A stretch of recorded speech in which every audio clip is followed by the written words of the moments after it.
to a quick demo of dynamic filters. Dynamic filters was designed to address the scenario where you have a report and you want to send it to a list of people. Now before you'd have to clone this report, so you take this report, copy it, create one for Andy, and one for Stella, and one for John, and filter each one uniquely. With this method, it doesn't take long until you're buried in a list of reports, and then of course somebody asks you to change the columns or a filter on it. With dynamic filtering, you can take one report and a whole list of recipients, and with that dynamic filter, Report Center automatically creates unique reports for each person.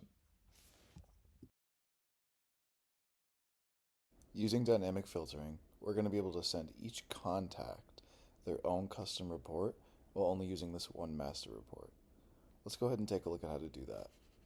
Getting started, we're going to go ahead and click New Schedule. Go ahead and name it Open Cases by Rep Grouped, which is the report we're going to be using. I'll go ahead and search for the report here in the report name, select it, click Filter Report Dynamically to enable dynamic filtering. Very important here, we have the contact name filter on the report, so we'll go ahead and filter by that. I'll go ahead and name the file that's going to be sent. I'll name it Your Open Cases and paste in a date time format. I just want to call out quick, we do have a variety of file formats available, CSV as well as XLX, details only in the email body, and formatted Excel. We'll go ahead and use formatted Excel. I'll go ahead and add multiple recipients, searching the recipient object, which is the contact, adding the email field, just the simple contact email field, and the filter field, we're going to use the full name, just like we did in the report. Next, it's going to create a SQL query for us to go ahead and search for the users.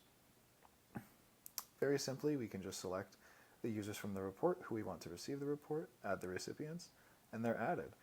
Here you have the option to CC and BCC, just for compliance sake. I'll go ahead and name the email subject here, Your Open Cases, and paste in the date merge field so the users have a record of it. Just a little message here, please review your open cases. I have it scheduled as my user. I'll select the frequency of every weekday, and I'll click skip sending if the email report returns no result, just in case that they don't have any cases, they won't get an email. I also want to call out that you can retry if failed. I also want to call out the preview feature right here, which lets you preview the report as any of the users. I'll go ahead and click save here to save our report schedule.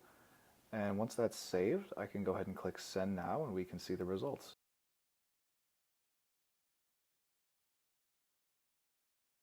As we can see, we've got Andy's email here with the date on the file name. Go ahead and open it, and it's only Andy's cases. Go ahead and close that out. We've got Stella's email, same thing, only Stella's cases. And we've got John's email, again, only John's cases. Thank you for watching.